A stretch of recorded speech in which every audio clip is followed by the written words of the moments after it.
نحمد ونصلي على رسوله الكريم اما بعد فاعوذ باللہ من الشیطان الرجیم بسم اللہ الرحمن الرحیم رب اشرح لی صدری ویسر لی امری واحلل عقدۃ من لسانی یفقہوا قولی۔ آئیے اگلے رکوع کا آغاز کرتے ہیں۔ آیت نمبر 58۔ یا ایہا الذین آمنوا لیستأذنکم الذین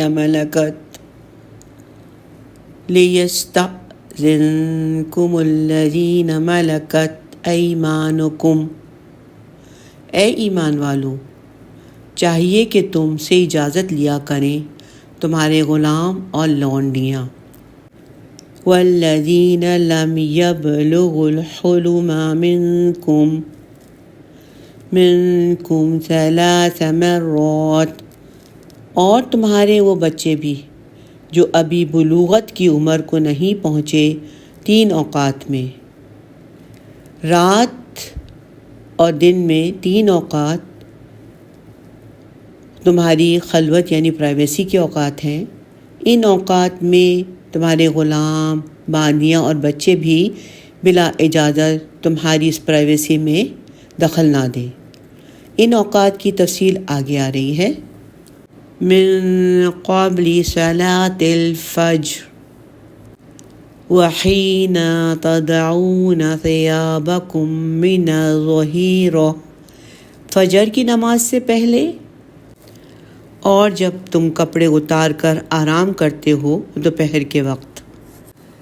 وَمِن بَعْدِ الصَّلَاةِ الْعِشَاءِ، اور عشاء کی نماز کے بعد۔ ثَلَاثُ عَوْرَاتٍ لَكُمْ، یہ 3 اوقات تمہارے پردے کے ہیں، یعنی یہ تمہاری خلوت یا پرائیویسی کے اوقات ہیں۔ ان اوقات میں تمہارے خادموں، تمہارے بچوں کا جانا تمہارے پاس مناسب نہیں، لہٰذا انہیں یہ ہدایت دی جائے کہ وہ ان اوقات میں تمہاری پرائیویسی کی جگہ آنے لگیں تو پہلے اجازت لے لیں۔ لیس علیکم ولا علیہم جناح بعدہن، ان اوقات کے بعد وہ بلا اجازت آئیں تو تم پر اور ان پر کوئی حرج نہیں، یعنی ان اوقات کے علاوہ تمہارے غلام، باندیاں یا بچے اگر تمہارے پاس بغیر اجازت آ جائیں تو اس میں کوئی حرج نہیں ہے۔ طوافون علیکم بعضکم علی بعض، تم ایک دوسرے کے پاس پھرتے پھراتے ہی رہتے ہو، یعنی گھر کے اندر مختلف امور کی وجہ سے، کاموں کی وجہ سے ادھر ادھر مختلف افراد کا وقتاً وقتاً آنا جانا ہوتا ہے۔ اس طرح کی آمد و رفت پر ان خاص اوقات کے علاوہ کوئی پابندی نہیں ہے۔ کذالک یبین اللہ لکم الآیات واللہ علیم حکیم، اس طرح اللہ واضح کرتا ہے تمہارے لیے اپنی آیات، اور اللہ علیم ہے، حکیم ہے۔ بے شک پچھلی آیات میں توحید کے دلائل بیان کرنے کے بعد اب ان آیات میں دوبارہ گھروں میں داخل ہونے سے پہلے اجازت لینے کے مسائل بیان کیے جا رہے ہیں۔ اس سے پہلے سورت میں غیروں سے متعلق حکم بیان کیا گیا تھا، یہاں گھر کے افراد کے متعلق حکم بیان کیا جا رہا ہے۔ سبحان اللہ، یعنی اتنی چھوٹی چھوٹی جو اللہ تعالیٰ نے باریکیاں بیان کی ہیں، چھوٹی چھوٹی بھی ڈیٹیلز ہمیں بتائی ہیں، یعنی یہاں گھر کے افراد سے متعلق حکم بیان کیا جا رہا ہے کہ گھر کے غلام، باندیاں، خادم، خادمائیں اور گھر کے چھوٹے بچے دن اور رات کے 3 مخصوص اوقات میں کمروں میں بغیر اجازت داخل نہ ہوں۔ فجر سے پہلے جو رات میں سونے کا وقت ہوتا ہے، دوپہر کے وقت جب لوگ بالعموم آرام کر رہے ہوتے ہیں، اور عشاء کی نماز کے بعد جب لوگ دن کی محنت اور مشقت کے بعد سو جاتے ہیں۔ اس لیے کہ ان 3 اوقات میں لوگ اپنی بیویوں کے ساتھ ہوتے ہیں کمروں کے اندر، تو پردے کا خاص خیال رکھنا چاہیے، اور اسی لیے ان اوقات میں کسی کا اچانک کمرے میں داخل ہو جانا شدید ناگوار گزرتا ہے۔ بسا اوقات ان نوکروں اور بچوں کی نگاہیں پردوں کی جگہوں پر پڑ جاتی ہیں، اس لیے اللہ تعالیٰ یہاں حکم دے رہے ہیں کہ اجازت لے کر کمرے میں داخل ہونا چاہیے۔ اللہ نے فرمایا ان کے علاوہ دوسرے اوقات میں وہ افراد جو گھر میں رہتے ہیں بغیر اجازت داخل ہو سکتے ہیں، اس لیے کہ گھر کی ضروریات کے لیے ہر وقت ان کا آنا جانا لگا رہتا ہے۔ ہر بار ان سے اجازت لینی بڑی پریشانی کا باعث ہے۔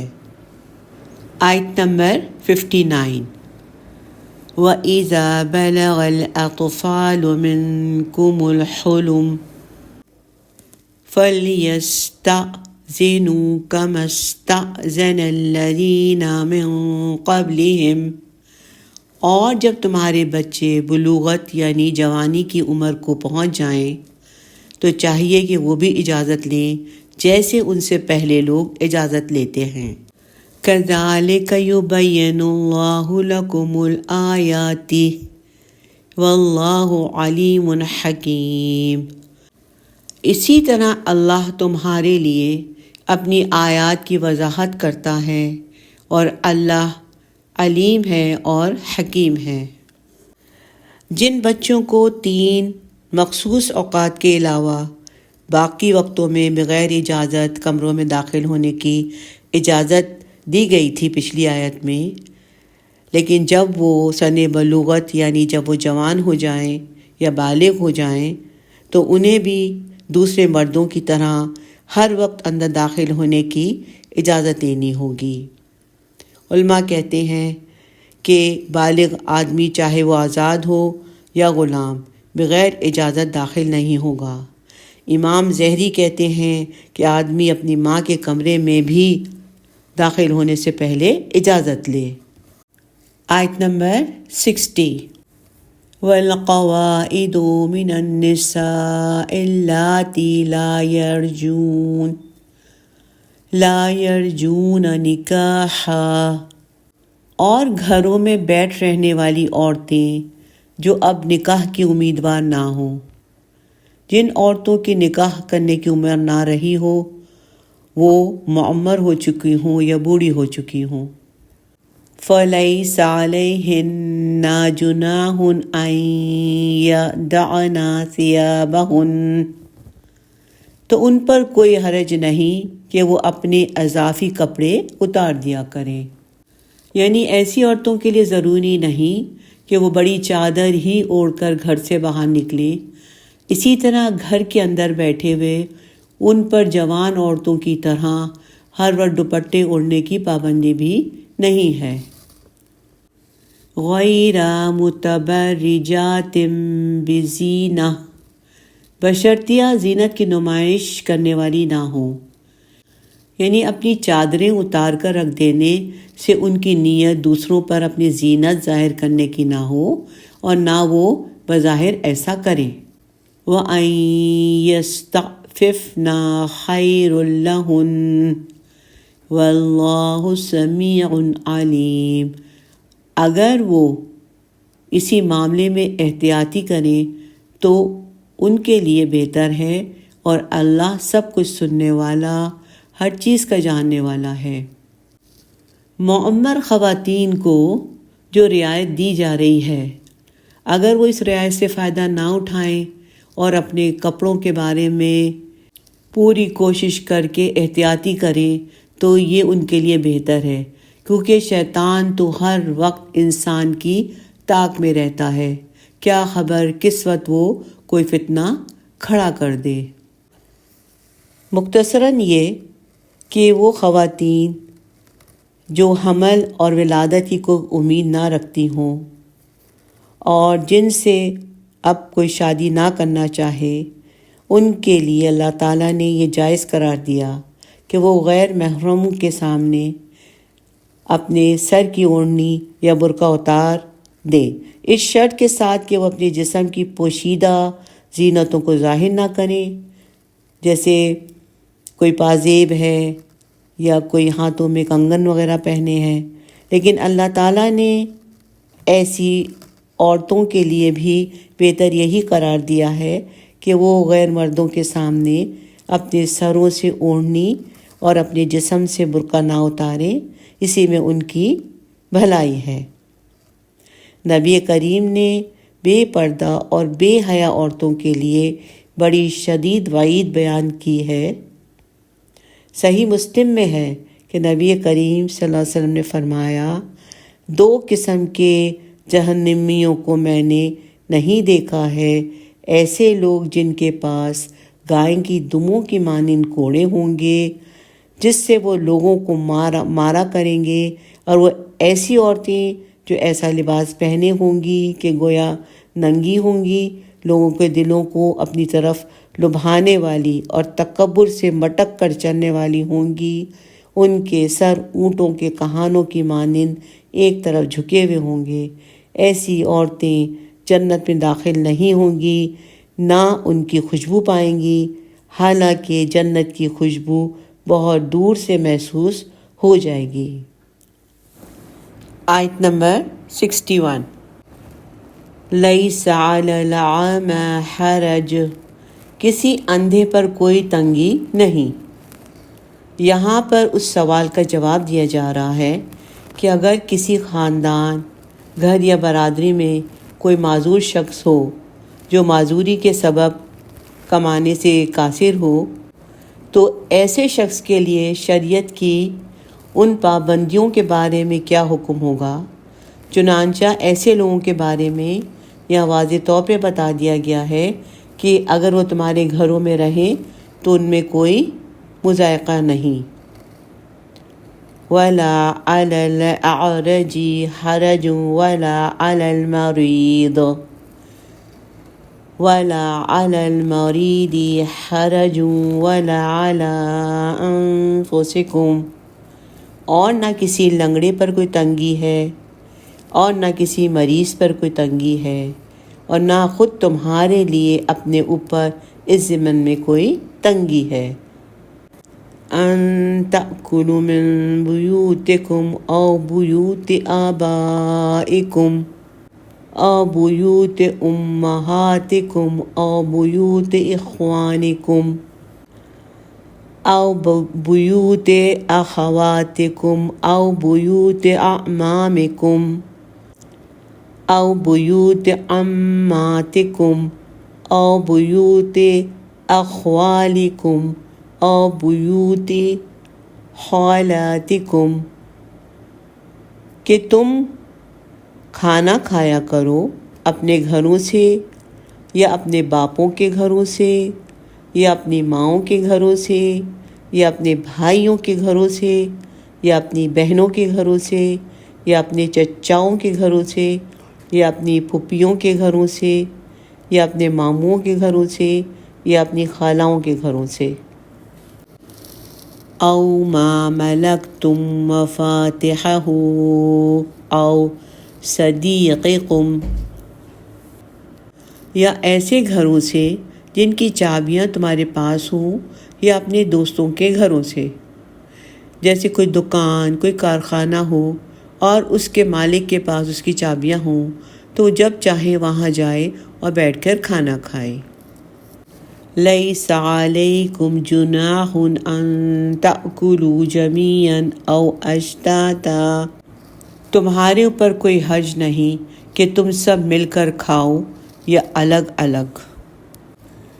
بعض لوگوں نے ان الفاظ سے یہ مفہوم نکالنے کی کوشش کی ہے کہ مردوں اور عورتوں کو اکٹھے کھانے کی اجازت دی گئی ہے۔ دراصل یہ مجلس میں کھانے کے احکام ہیں، اور خصوصی طور پر اس حکم میں ایسی صورتحال مراد ہے جس میں کچھ لوگ کھانے کی جگہ پر پہنچ جاتے ہیں جبکہ بعد دوسرے لوگ ابھی نہیں پہنچتے، اور پہلے آنے والوں کو اس سے سخت تکلیف کا سامنا کرنا پڑتا ہے۔ اس لیے ایسی صورت میں اجازت دی گئی ہے کہ جسے سہولت ہو ویسے کھا پی لیا جائے، سب کا اکٹھے کھانا بھی ضروری نہیں، الگ الگ گروہوں میں بھی کھانا کھایا جا سکتا ہے، اور الگ الگ افراد بھی کھا سکتے ہیں۔ اس میں خواہ تکلیف میں پڑھنے کی ضرورت نہیں ہے، نہ تکلف میں پڑھنے کی ضرورت ہے۔ یہ مجلسی احکام ہے، تو اس سے ایسا مفہوم نکالنا سراسر زیادتی ہے۔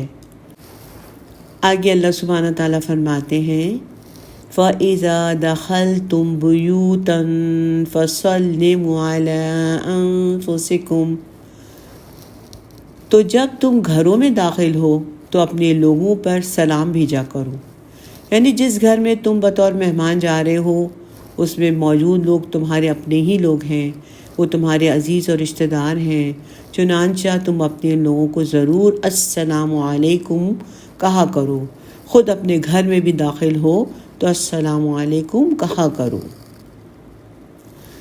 تحیۃ من عند اللہ مبارکۃ طیبہ، یہ دعا ہے اللہ کی طرف سے، مبارک بھی اور پاک بھی۔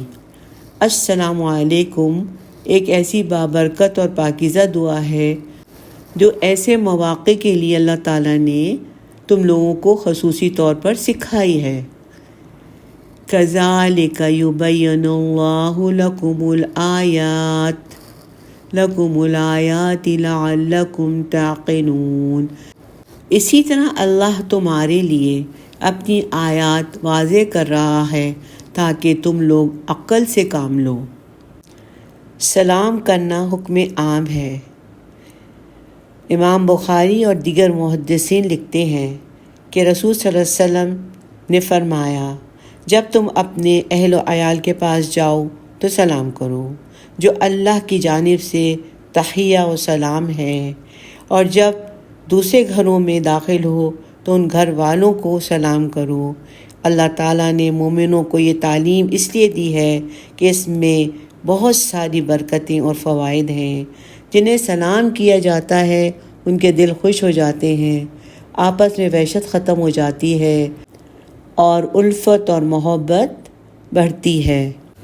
عرب کے لوگوں میں یہ عام رواج تھا کہ ان کے گھر میں آنے والے یہ رشتہ دار جن کا اس آیت میں ذکر ہے، اگر ان کی اجازت کے بغیر بھی ان کے گھر سے کچھ کھا لیتے تو وہ نہ صرف یہ کہ برا نہیں مناتے تھے بلکہ خوش ہوتے تھے۔ جب یہ احکام آئے کہ کسی کی چیز اس کی خوش دلی کے بغیر استعمال کرنا جائز نہیں، تو بعض صحابہ یہاں تک پرہیز کرنے لگے کہ اگر کسی شخص کی غیر موجودگی میں اس کے گھر جاتے اور اس کے بیوی بچے ان کی کچھ کھاتے تواضع کرتے تو ان کو کھانے سے تردد ہوتا تھا۔ گھر کا اصل مالک تو موجود نہیں ہے، اس لیے ہمیں اس کی اجازت کے بغیر کھانا نہیں چاہیے۔